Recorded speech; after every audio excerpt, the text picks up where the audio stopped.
Chers frères et sœurs, bonjour, soyez le bienvenu à la prière du matin. C'est avec beaucoup de joie que nous commençons notre journée et nous supplions la grâce et la puissance de l'Esprit Saint sur nous pour que nous puissions entrer davantage dans l'intelligence des Écritures. Au nom du Père, du Fils et du Saint-Esprit. Amen. Je vous salue Marie, pleine de grâce, le Seigneur est avec vous. Vous êtes bénie entre toutes les femmes. Jésus, le fruit de vos entrailles, est béni. Sainte Marie, Mère de Dieu, priez pour nous pauvres pécheurs, maintenant et à l'heure de notre mort. Amen. Notre-Dame de Czestochowa, priez pour nous. Nous allons prendre l'évangile de Jean, chapitre 13, versets 16 au 20. Après avoir lavé les pieds de ses disciples, Jésus parla ainsi. Amen, amen, je vous le dis, un serviteur n'est pas plus grand que son maître, ni un envoyé plus grand que celui qui l'envoie. Sachant cela, heureux êtes-vous si vous le faites. Ce n'est pas de vous tous que je parle. Moi, je sais quels sont ceux que j'ai choisis, mais il faut que s'accomplisse l'Écriture. C'est lui qui mange le pain avec moi m'a frappé du talon. Je vous dis ces choses dès maintenant, avant qu'elles n'arrivent. Ainsi, lorsqu'elles arriveront, vous croyez en moi. Je suis. Vous croyez que moi, je suis. Amen, amen, je vous le dis, si quelqu'un reçoit celui que j'envoie, il me reçoit moi-même. Et celui qui me reçoit, reçoit celui qui m'a envoyé. Acclamons la parole de Dieu. Chers amis, l'évangile d'aujourd'hui nous apprend une chose très importante.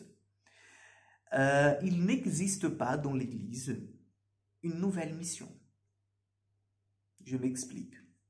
La mission que nous avons, le Père César, vous-même, le Pape François, tous les évêques, vos évêques, c'est la même et unique mission. C'est la mission du Christ.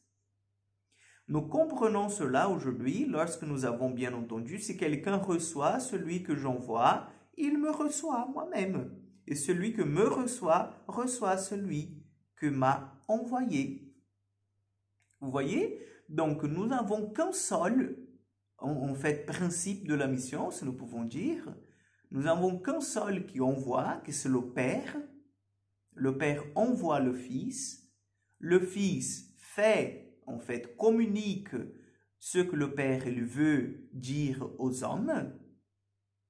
Et en même temps, Jésus, il choisit ses apôtres, ce que nous appelons les apôtres, ses disciples les plus intimes, pour les envoyer aussi. Vous voyez? Les apôtres reçoivent les paroles de Jésus, communiquent aussi au monde entier, et eux aussi choisissent, en fait, parce qu'ils voient que la mission est grande, des collaborateurs qui vont devenir ce que nous appelons aujourd'hui les diacres, les prêtres. Donc, les évêques, qui sont les successeurs des apôtres, envoient les prêtres et les diacres pour proclamer cette parole qui est venue, en fait, de la bouche des apôtres, de la bouche de Jésus, qui est venue du cœur du Père.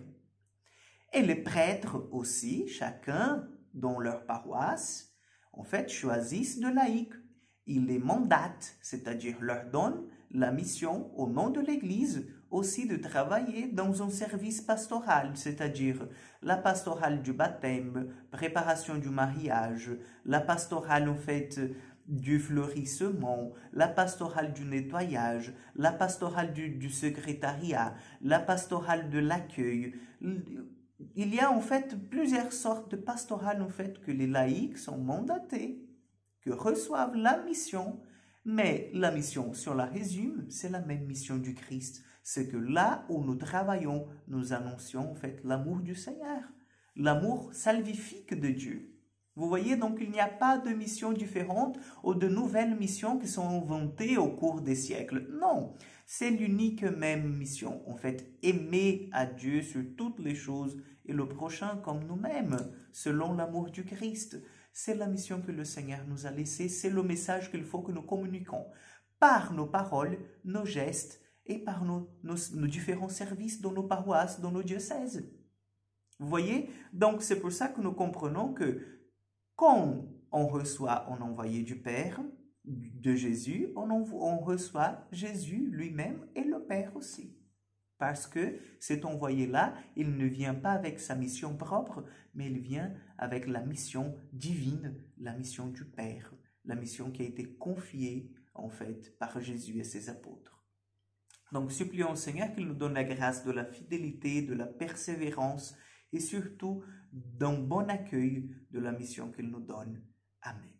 Le Seigneur soit avec vous, que Dieu Tout-Puissant vous bénisse et vous garde, le Père, le Fils et le Saint-Esprit. Amen.